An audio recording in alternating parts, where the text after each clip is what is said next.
Oi, turma, tudo bem? Então vamos lá para a nossa aula. Mas antes de iniciar sobre documentos administrativos, propriamente, vou voltar com vocês um pouquinho porque a gente estudou na aula de comunicação. Lembra que eu falei para vocês que existe a linguagem formal e informal? Normalmente nós utilizamos a linguagem informal quando nós estamos em um ambiente mais descontraído, conversando com amigos, familiares, o namorado, a namorada e por aí vai, principalmente na internet, não é? Quem nunca abreviou palavras, de repente, ao invés de escrever a palavra que, né, a pessoa só coloca lá o quezinho. Tudo bem, ok, normal, né? Nós estamos em um ambiente informal que nos permite esse tipo de linguagem mais descontraída. Entretanto, tá? O nosso idioma, o nosso português, ele possui regras gramaticais, regras ortográficas que nos permite, tá, escrevê-lo corretamente, mas também falá-lo da maneira correta, de forma que nós saibamos fazer a conjugação do ponto de vista verbal, nominal e em número, gênero e grau, certo? Então a gente precisa ter isso em mente que, dependendo do local onde nós estamos, nós precisamos mudar o nosso modo de falar, né? O nosso modo de escrita. Então eu não posso entregar, de repente, um trabalho acadêmico ou até mesmo um relatório dentro do serviço utilizando as regras que eu utilizo na internet, o famoso internetês, cheio de abreviações, lembram? Coloquei aqui então só alguns exemplos para a gente lembrar, ali ó, beleza, né, o amigo, tá tudo abreviado, né? É muito comum a gente utilizar essa palavra aqui, né? Essa abreviação aqui para falar sobre o dia de hoje, ok? Então, na internet não tem problema, você está conversando com seus amigos, familiares, está em um ambiente mais descontraído, tudo bem. Mas a gente precisa saber, né, a escrita correta de cada uma dessas palavras e de muitas outras, tá? Quando a gente for escrever, principalmente documentos. Documentos esses, tanto que nós vamos utilizá-los na academia, tá? Ou seja, na escola, na faculdade, em apresentações, palestras, por aí afim, como também nas empresas. Então, dito isso, né, a nossa aula de hoje vai ser sobre alguns documentos administrativos. Eu não trouxe todos, apenas alguns aqui, tá? Tem uma listinha deles, eu vou falar sobre alguns para vocês, porque são os documentos que nós vamos encontrar, né, diariamente dentro das organizações. E é interessante a gente saber quais são eles e principalmente a finalidade de cada um deles. No final da aula, eu vou deixar alguns exercícios, tá? Para que vocês possam, de repente, praticar e aí vocês me enviam, ok? Então, vamos lá. Então, nós vamos ter como documentos administrativos a ata, o atestado, a carta, tá? A circular, o contrato, a declaração, o edital, o e-mail, uma instrução de serviço, a gente também encontra como ordem de serviço, tá bom? O memorando, o ofício, o regulamento, o relatório, o requerimento, uma resolução e o telegrama. Aí vocês me perguntam, nossa, Pro, mas ainda existe o telegrama? Sim, gente, ainda existe o telegrama. Ele ainda é um modelo de comunicação utilizado. Diminuiu um pouco em relação, né, em relação ao uso da internet? Sim, mas ele ainda existe e ele ainda é extremamente eficaz, ok? Por isso que eu estou trazendo ele para a nossa aula. Então vamos lá para o nosso primeiro documento administrativo, que é a ata. A ata é um documento de valor jurídico, certo? E a ata, ela nada mais é do que um relato, tá? Um relato, ele vai estar narrando situações que ocorreram. Situações essas que ocorreram onde? Principalmente em uma reunião, em uma sessão, em uma assembleia. Então, a gente vai ter uma organização de pessoas, tá? Essas pessoas vão estar transmitindo muitas informações, vão estar debatendo, né? E, principalmente, tomando decisões. Então, eu preciso ter essas informações descritas em um documento. Por que isso? Então, vamos lá. Pessoas, vamos usar como exemplo, assembleias de prédio, certo? Então, vocês que moram, de repente, em prédio, já viram isso de repente, todos os condôminos, eles precisam se reunir de tempos em tempos para tomar decisões que vão, né, beneficiar todos ali dentro daquele ambiente. Tanto para prever novas regras para o seu regulamento, como para, de repente, fazer uma reforma na caixa d'água, uma reforma no piso da garagem e por aí, afim. Uma pessoa que de repente ela não pôde participar porque estava viajando, porque estava doente, enfim, porque estava trabalhando naquele momento, ela tem total direito de saber o que aconteceu naquela reunião. E aí ela vai atrás dessa reunião em forma de um documento. O documento é esse que vai estar com o síndico, tá? do prédio. E aí nós vamos ver, lá nessa ata vai estar relatado tudo o que aconteceu, se de repente teve pessoas que discutiram entre si, quais informações foram trocadas na reunião e principalmente o que ficou decidido. Então, a maioria do prédio optou por fazer a reforma agora e pagar à vista. por exemplo. Então, mesmo que você não tenha participado dessa reunião, você consegue saber todos os que estavam presentes e principalmente as principais decisões que foram tomadas e tudo que foi discutido nela. Então, a ata, ele é um documento jurídico, dependendo da informação que consta ali, né, eu consigo utilizá-lo como um documento judicial, como uma prova judicial, tanto para recorrer em relação àquela decisão que foi tomada, quanto para fazê-la ser cumprida, caso ela seja, né, deixada de lado ou seja descumprida por terceiros, certo? Aqui, então, no slide, tem um modelinho de ata para vocês. Esse é um modelo do Serviço Público Federal do Ministério da Educação. Ele é um pouco mais elaborado. Esse modelo de ata aqui da Universidade Uninove, ele é bem mais simples para que vocês possam compreender. Sugiro que vocês pausem, tá? Para que possam dar uma lida nessa ata e entender como ela funciona. É interessante a gente saber que a ata ela vai ser um documento totalmente escrito, né? Nós vamos utilizar pouquíssimos ou quase nenhuma numeração, né? Tudo vai ser escrito por extenso. E no final da ata, quando a gente terminar, ou seja, quando a gente lavrar essas informações, né?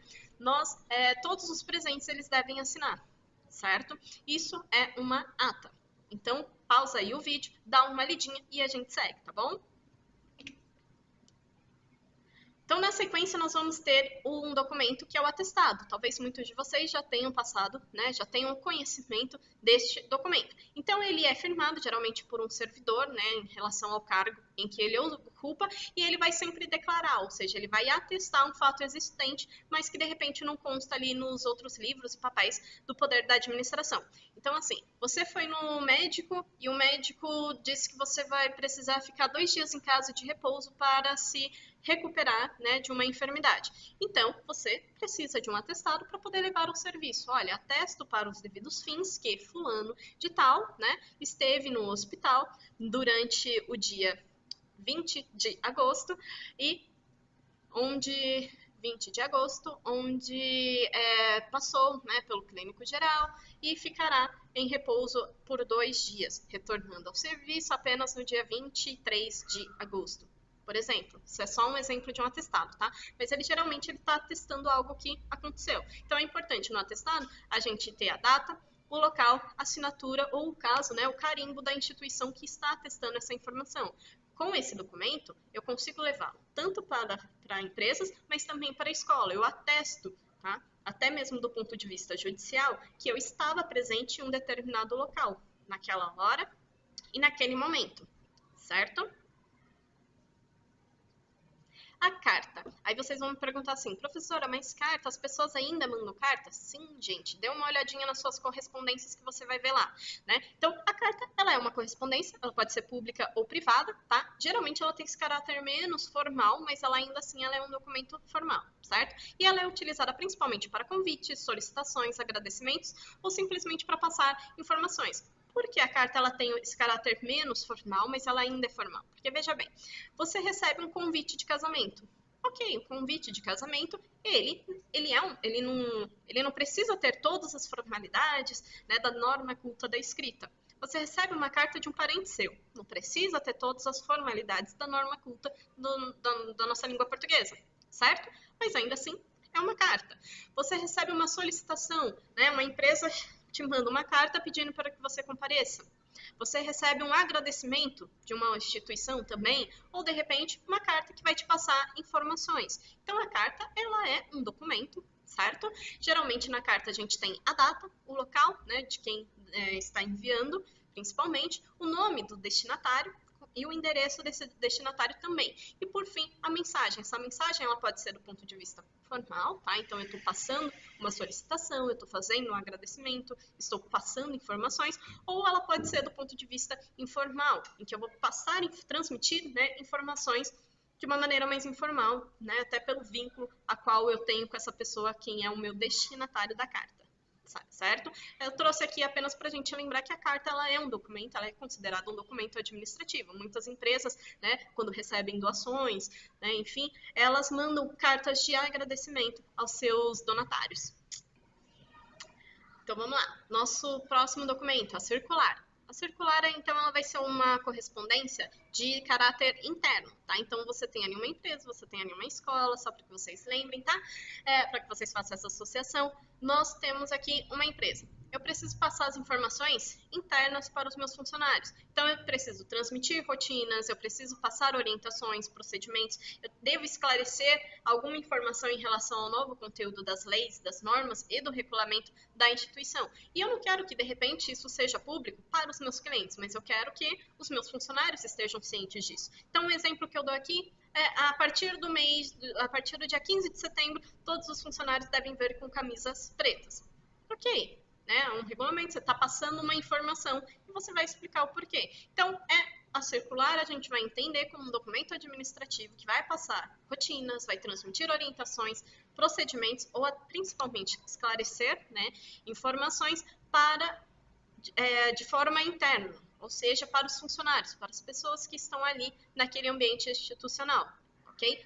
Tenha isso em mente. Então, geralmente, quem vai passar? Pode passar o supervisor, pode passar o gerente, pode passar diretores, CEOs e por aí afim, ok? É uma informação geral. O próximo documento é um contrato. Então, o que é um contrato? Assim como a ata, o contrato também é um documento jurídico, tá? E ele vai firmar tanto direitos como obrigações que a gente tem entre duas ou mais partes sobre um objeto, com o fim de adquirir, modificar, extinguir ou resguardar direitos. Então, vamos pensar assim, eu comprei um computador, certo? Eu tenho ali um contrato, né, de venda e compra de produto. O que eu vou ter naquele contrato? Eu vou ter a garantia do meu produto, eu vou ter tudo que a empresa, né, que está ali, a fabricante daquele notebook, né, tudo que eles garantem em me fornecer. Por outro lado, eles também vão se resguardar, tá, em seus direitos. Então, eu comprei um computador, eu tenho direito à garantia dele? Sim, desde que, é claro, eu não faça nada muito absurdo para acabar com essa garantia. Então, quando a gente compra os produtos, né, nós temos ali, nós não podemos abrir eles, nós não podemos também, de repente, pensa no caso do notebook, derramar água em cima e chegar na loja e falar, olha, ele não está mais ligando, você não pode trocar? Então, um contrato, geralmente, nós vamos ter todas as informações, ou seja, todas as cláusulas, tá? Principalmente falando dos direitos e das obrigações entre as duas partes. Então, eu estou comprando um notebook, quais são os meus direitos? O que eu vou receber, tá? Através deste produto que eu estou comprando. Quais são as obrigações que a empresa tem comigo ao me fornecer esse produto? Ao mesmo tempo, quais as obrigações eu tenho com a empresa em relação aos direitos que ela tem por esse produto que ela está me fornecendo, certo? Então, a gente vê contratos de prestação de serviço de internet, contratos quando você compra produtos, contratos quando você vende também produtos, tá? Quando você vai alugar um imóvel, por exemplo, alugar um carro, tudo é estabelecido por meio de contrato. Existe até um livro de Rousseau que se chama o contrato social, né? A nossa sociedade ela é muito estabelecida, né, por meio de contratos. Tudo na nossa vida nada mais é do que contratos, né? Direitos e obrigações, né, entre o que nós devemos cumprir e o que nós devemos receber em troca. Leiam esse livro, recomendo. Outro documento que é muito utilizado, né? Geralmente a gente pensa no e-mail ao invés de pensar em uma carta. Né? Com a ascensão da internet surgiu o e-mail, que ele vem com essa ideia de quase que substituir a carta. Certo? Mas então, o que é o e-mail? O e-mail, assim como a carta, é uma comunicação, né? Uma forma de você se corresponder com outras pessoas através da internet. O que é interessante dele é que o e-mail, a intenção dele é você transmitir informações urgentes, informações essas que não permitem que eu perca um determinado tempo, né, em fazer uma ligação, ou até mesmo enviar um documento para que esse documento seja analisado e depois ele voltar para mim.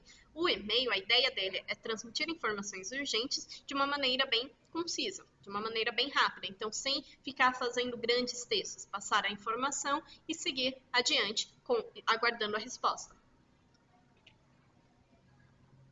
A instrução de serviço, ou também muito conhecido como ordem de serviço, tá? Então a gente vai entender como uma comunicação interna, tá? Que vai estabelecer nas organizações a execução e o controle de algumas rotinas, mas também procedimentos internos, tá?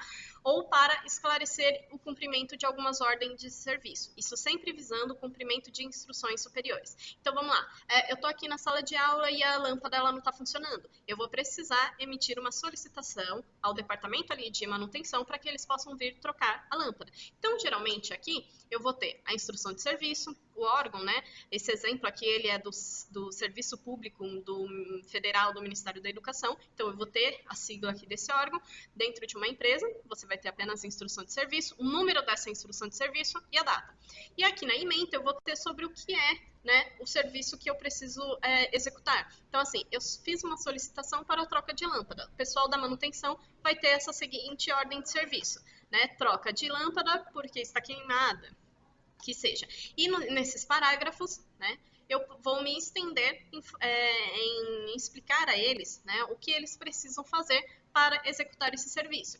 Então, para trocar uma lâmpada, o que eu preciso? Eu vou precisar de uma escada, de repente eu vou precisar de ferramentas e principalmente eu vou precisar dessa lâmpada, né, para ser trocada. Qual é o modelo dessa lâmpada? É aquela lâmpada redondinha, amarela? É essas lâmpadas de tubo? Eu preciso dessas informações para que essas pessoas, quando virem aqui executar o serviço, elas possam executá-lo da maneira mais rápida e eficaz. Okay? Sem precisar ir e voltar muitas vezes. Depois que eu troquei a lâmpada, o que vai acontecer com a lâmpada antiga? Tá? Ela vai ser descartada, ela vai ser restaurada, enfim, certo? Eu vou passar essas informações e vou firmar, né? Esta instrução de serviço estará em vigor a partir da data da sua publicação e será assinado. E aí eu sei que em algum momento, tá? Virá aqui nessa sala o pessoal da manutenção executar esse serviço da troca da lâmpada. Certo? Então, dentro de uma empresa, há inúmeras instruções de serviço, mas também de procedimentos, controles, principalmente das rotinas da empresa, diariamente. O memorando. Lembra que eu falei para vocês que a circular é um documento interno para todos os funcionários? Ou para um determinado departamento? Ok, guarda isso. O memorando, por outro lado, ele vai ser uma comunicação também interna, mas entre as chefias. Certo? E eu vou estar principalmente passando para eles assunto referente a alguma atividade administrativa. Então, aqui fica mais fácil para vocês entenderem nesse exemplo, tá? De uma chefia para outra, em que ele está dizendo o seguinte: em atendimento à solicitação feita por vossa Excelência, informamos que o prazo para o envio de projeto de extensão a serem executados no período de abril a dezembro será até o dia 26 de fevereiro. Olha, ele está passando uma informação, essa não é uma informação geral para todos os funcionários da empresa, mas sim uma informação entre as chefias administrativas, tá? Ponto 2. Quanto à avaliação da solicitação de bolsa de extensão, é feita por uma comissão de avaliação que utiliza critérios de pontuação pautados nos indicadores institucionais. Então, nós temos mudanças, de repente vamos ter alterações no regulamento da instituição, mas para que haja essas mudanças, primeiro os coordenadores vão conversar entre si, tá? Antes que essas mudanças sejam passadas para todos através de uma circular. Então, nós vamos entender o memorando quando forem informações internas também, tá? Passado por chefias ou por servidores, ou seja, por funcionários que foram autorizados a trocar essas informações administrativas entre a parte de chefia da empresa, ou seja, entre a parte que está ali comandando, controlando a organização, tá bom? Um outro documento muito comum nas instituições, o tal do requerimento. Ele, então, é um documento em que ele vai estar basicamente fazendo uma solicitação sobre uma determinada informação. A gente vê muitos requerimentos quando nós vamos ali na escola ou na faculdade fazer o requerimento de matrícula, né? O que isso quer dizer? Você está solicitando uma matrícula, tá? Nós também entendemos o requerimento, né, se a gente for pensar do ponto de vista escolar, né, que eu estou fazendo uma solicitação do histórico escolar, posso fazer uma solicitação do certificado de curso de especialização ou até mesmo do diploma do curso, entre outras, tá? Dentro de uma organização, a gente pode fazer requerimento solicitando a outros departamentos determinados documentos. Então, eu quero o arquivo dos clientes de 2017 do mês de abril. Os clientes da parte comercial da empresa. Você fez uma solicitação e você está dizendo qual documento você está solicitando, ok? Geralmente, quando a gente faz um requerimento, né? Principalmente quando nós estamos na escola, na faculdade, enfim, nós pegamos uma guiazinha, né? Que é cortado, esse canhoto, que nós vamos utilizar ele quando a gente for retirar o requerimento em si. Okay? Então, o requerimento é um documento administrativo, ele vai ter, né, em sua estrutura, geralmente, as opções, tá? Em que você precisa. E aí, a partir dessas opções, você vai selecionar o documento que você necessita, escrever os seus dados pessoais, a data, tá? E o número, que pode ser o número do seu RG, o número do seu CPF, por aí assim, vai depender do tipo de requerimento que você está solicitando. O telegrama, lembra que eu falei para vocês sobre o telegrama, né? Então, ele é uma comunicação normalmente utilizada para transmitir mensagens urgentes. Até porque, e aí é para cargo de curiosidades, né? Cada letra conta, tá? Então, assim, quando você for emitir um telegrama, geralmente ele vai ser expedido de uma maneira urgente, né? Chegar ao seu destinatário de uma maneira urgente, porém você não vai pagar pelo tamanho do papel que seja, você vai pagar pela quantidade de letras que tem. Então, você não vai escrever um texto, senão você vai pagar muito, né, para enviar esse telegrama. Você passa, geralmente, informações extremamente simples. Aqui nós temos um exemplo, tá, de um telegrama, né, em Niterói, no Rio de Janeiro. Referente ao vosso telegrama urgente para Hermes Souza, foi entregue em 23/7/2001, às 14h50. Firmou o recibo, Urbano Nunes. Pronto, uma mensagem que foi transmitida. Sem contar que também serve como um comprovante de que o telegrama ele foi entregue, certo? A gente tende a achar que por conta da internet nós não temos mais esses serviços. Então, para que serve uma carta? Para que, né, um telegrama? Mas eles ainda são extremamente utilizados e nós podemos ir nos correios e emitir um deles para os nossos respectivos destinatários. Já então, chegando ao final, né, nós temos então o regulamento. O que é o regulamento? A gente vai entender o regulamento como as regras e as normas da instituição, tá? Então, geralmente eu vou ter o que é proibido, o que é aceito. A gente vê, por exemplo, aqui na Biase, quais são os regulamentos da instituição. Então, os alunos, eles não podem vir com roupas muito curtas, não devem vir sem calçados. Isso a gente está prezando pela segurança de vocês, tá? Pelo bem-estar de vocês. Por quê? Nós estamos em um ambiente escolar, temos uma padaria, temos a sala de moda, né? Já pensou se alguma ferramenta cai no pé de um aluno que não está com o calçado fechado? Vai gerar um prejuízo muito grande a esse aluno, tá? E também a instituição. Então, essas regras, essas normas, elas servem principalmente para estabelecer, certo? Como que deve ser ali, não somente o código de vestimenta da empresa, mas principalmente a conduta daqueles que estão naquele ambiente. Tá bom? Então, o regulamento aqui ele está sem grandes exemplos, porque a gente vai entender esse regulamento como as regrinhas, tá bom? Lembra disso. Ah, eu vou numa padaria, quais são as regrinhas de uma padaria? Eu vou num posto de gasolina, quais são as regrinhas de um posto de gasolina? Se vocês já observaram, quando a gente chega ali no posto de gasolina, as primeiras coisas que vê é o seguinte, desligue o motor, desligue o celular e não acenda cigarro, não acenda fósforo, nem fogo, certo? Isso faz parte dos regulamentos daquele posto, ok? É só para a gente entender o que é esse regulamento. Então, por fim, nós vamos chegar aqui no relatório. Então, o que é esse relatório? Nós vamos utilizar muito o relatório, não somente do ponto de vista educacional, né, escolar, mas na escola a gente faz muito relatório, na graduação nós fazemos muitos relatórios, mas também na empresa. Por quê? Como o nome mesmo indica, ele está relatando uma informação, tá? Só que essa informação, ela não vai ser relatada da mesma forma que a gente relatou na ata, perdão. Na ata, eu digo o que aconteceu naquela reunião, naquele exato dia e momento, certo? O relatório, ele tem um espaço de tempo para ser elaborado de uma maneira muito diferente da ata. Então, eu quero fazer um relatório semestral do curso de gestão. Então, eu tenho que ter informações desde quando esse curso ele iniciou, certo? Até o momento em que ele finalizou, para que eu possa escrever, olha, foram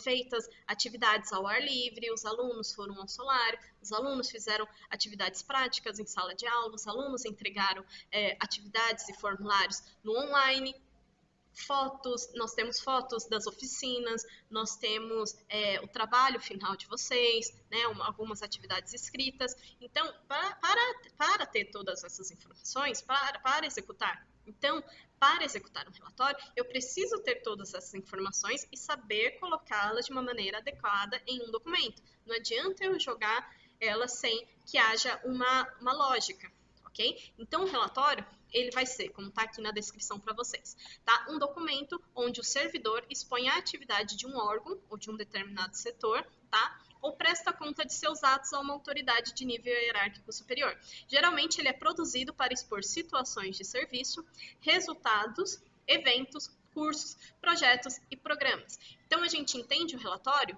como? Primeiro, a gente vai ter ali um sumário, tá?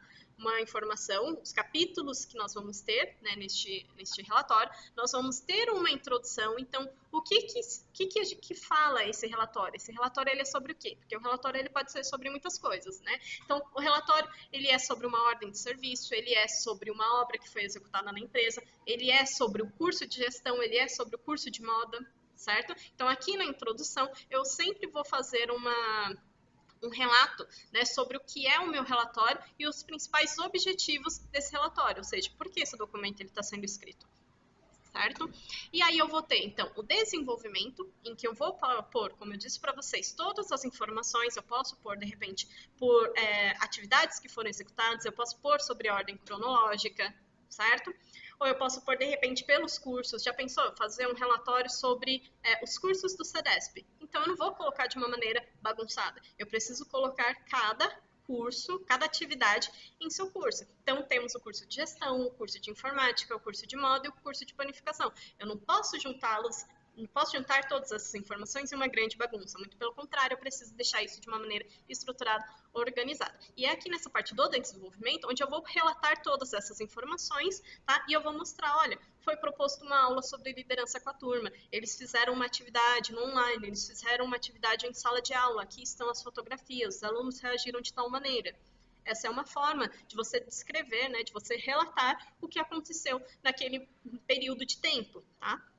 Por fim, eu vou ter, então, uma conclusão, né, ou algumas considerações que a gente pode pensar, o que pode fazer, o que poderia ter feito, algumas mudanças que a gente vai propor para os próximos semestres, ok? Recomendações e, principalmente, aqui, dois elementos que são muito importantes quando a gente faz um relatório, tá? O anexo e o apêndice. Então, no anexo, eu vou anexar todas as planilhas, todas as fotos, tá? Se eu for pensar um relatório utilizando, né, as normas da ABNT, ou seja, uma norma de estruturação de um documento formal, tá?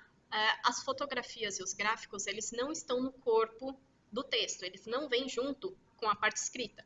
As fotos e os gráficos, eles vão sempre no final, nessa parte aqui, como anexo, tá? E eles sempre vão ter a referência. Então, essa foto é referente à atividade 1 que foi proposto, que foi discutido ali na página 2 do relatório. Ok? E um item extremamente importante que é a bibliografia. Então, da onde eu estou tirando todas essas informações? Nada se cria. Então, né, quais autores eu utilizei para fundamentar este trabalho que eu estou apresentando, né? Para fundamentar este relatório que eu estou elaborando. Então, aqui nessa parte eu vou pôr a bibliografia do ponto de vista, né, os meus livros, mas eu também vou pôr os links, tá? Então, os sites que eu acessei e principalmente os conteúdos que estão na internet, tá bom? É assim que a gente elabora um relatório. E ele, geralmente, é um documento extremamente importante para a empresa, porque ele vai condensar informações de um determinado período ou até de uma determinada situação. Então, você quer avaliar como foi o ano letivo de 2019, você vai atrás do relatório do ano letivo de 2019, porque nele estará todas as informações daquele ano. Vocês devem ter observado que eu não passei alguns documentos, né? Então, eu deixei aqui para que sejam atividades, para que vocês me mandem, né? A gente pode tanto discutir isso no grupo, se vocês preferirem, ou vocês podem me mandar no particular, tá bom? Mas pesquisem aí vocês o que é uma declaração, né? Como que a gente faz uma declaração. Será que ela se parece com um atestado? O que ela tem de diferente de um atestado, certo? E um ofício. O ofício, assim como o memorando e a circular, são documentos de caráter interno da empresa, tá? Mas é um pouco diferente. Então, pesquisem também o que é um ofício e qual quais situações em que comumente nós utilizamos ele dentro das empresas, ok? Uma segunda atividade, e aí essa semana nós não vamos ter questionário, vai ser apenas essas duas atividades aqui, tá bom? A da pesquisa da declaração do ofício, da declaração e do ofício, e a elaboração de um requerimento de matrícula. Então, se eu for elaborar um requerimento de matrícula, né, como que eu vou fazer esse documento para poder fazer a solicitação da minha matrícula? Lembrando o que é um requerimento e quais informações eu devo ter dentro dele, certo? E, por fim, elabore também um contrato de prestação de serviço de internet. Pensa que é uma internet para casa. Então, quais são os direitos e quais são os deveres, tanto da empresa quanto do contratante, a pessoa que está contratando aquele serviço. Tá bom? Eu sei que essa aula ficou um pouquinho longa, mas é uma aula importante que a gente precisa ter, né, que é falar sobre esses documentos administrativos que nós vamos encontrar recorrentemente, não somente nas empresas, mas em em todas as instituições que a gente se deparar por aí. Então, eu vou fazer uma solicitação, né, telefônica porque eu preciso de um técnico. É um documento administrativo que está sendo gerado, certo? Então, tendo isso em mente, um bom estudo a todos. Tá? Qualquer dúvida é só me mandar uma mensagem, eu estou sempre por aqui. Tchau, tchau, tenha uma boa semana.